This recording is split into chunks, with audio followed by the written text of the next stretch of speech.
Come with me for a walk. We are on a small island in the northern part of Norway. It is the end of June, and today is overcast.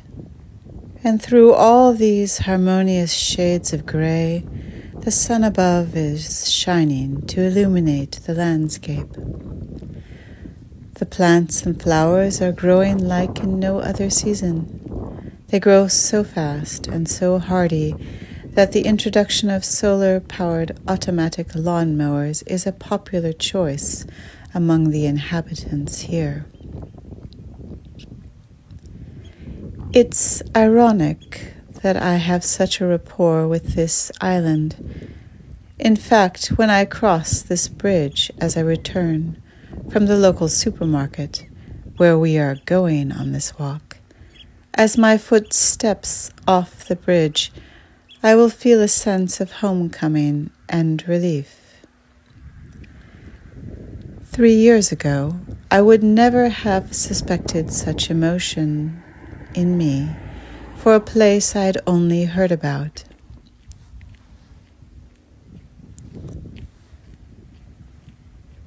And a place I had resisted for so long until one day it was safe to come here and meet with reality. Before the bridge and the landfill needed to support the bridge, the distance between the small island where my great-grandfather was born and where I am staying was greater, and in winter often not possible to traverse by boat.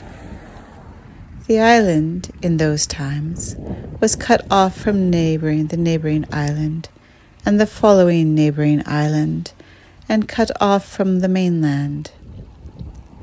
This area is particularly noted for the white sand and clear waters, as you can see, and for centuries men have gone to sea, just beyond the end of the island on which I am staying, to fish in the cold Arctic waters. Many men lost their lives at sea, such as the father of my great-grandfather. In this search for connection to actual relatives, past and present, and here to witness the location of coming generations, I have encountered quite unbelievable statements about this island's population from people who supposedly are the experts and keeping tabs. And these statements to my questions all started because of a lie my mother told. And she told this lie to an academic, and then this lie is somehow now being evaluated by academia, who tell me that they can't say if the lie is a lie or if the lie is not a lie. Correctly, it would seem. Because this lie that my mother told has nothing to do with reality. Remember, here we are on a walk in the real world. And part of the problem of connecting the real world to false statements like my mother's and supported by academia is politics and hedging bets. What you can and what you cannot say.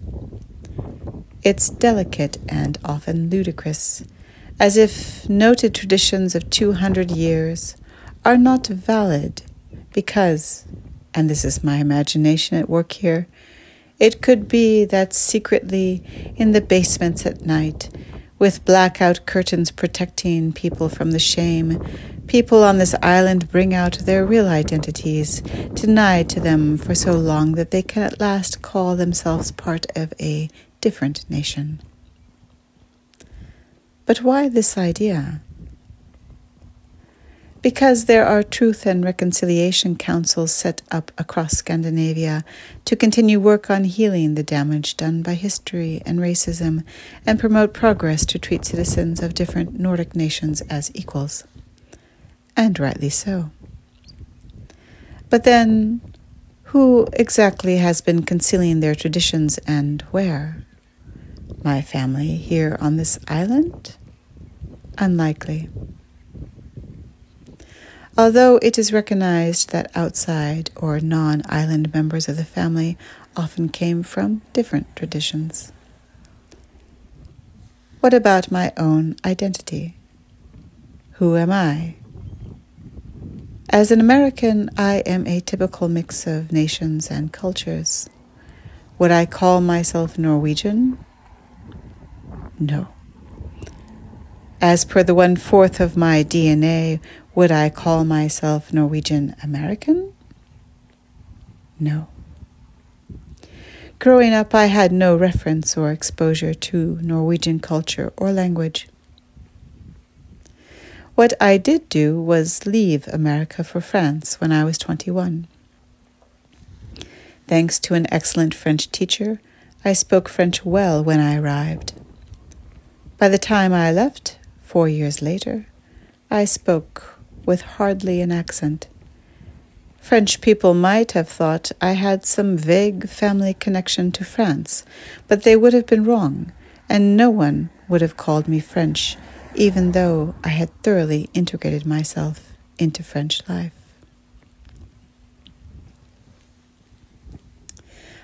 I was not living an expat life. Then I moved to the Netherlands. I learned Dutch, and I speak with a decided accent. No one mistakes me for native Dutch. I am integrated into the social norms of Dutch life, and Dutch people assume that generally I understand the cultural expectations or what they mean when they talk to me. I've learned by adoption and adaptation that being part of a tradition or culture has very subtle sides to it, as well as the obvious clues. I sometimes tease when asked which nationality I am. I announce, because I hold a Dutch passport, that I am Dutch. And the Dutch will always stare at me and laugh and say, "No, you're not." I don't disagree with them, because they are reflecting via a cultural assessment. What surprises me most is that my mother, for example, could slap a sticker on her that said Sami, and then pretend to be something that she was not, and from her living room in the United States create confusion in people who do not check out her story, in which she resorts to using Sami stereotypes to describe her grandfather who grew up on this island and did not grow up in a Sami tradition or associated with a Sami community. It is obvious that people on the islands in this area of the world know who they are. When I first came here 3 years ago, the supermarket had a bundle on offer for the 4 books that the locals contributed to. Stories about their lives, their businesses, the changes they have seen over the years, their traditions, the culture for the last 100 or 200 years. Many of my family members contributed to those books.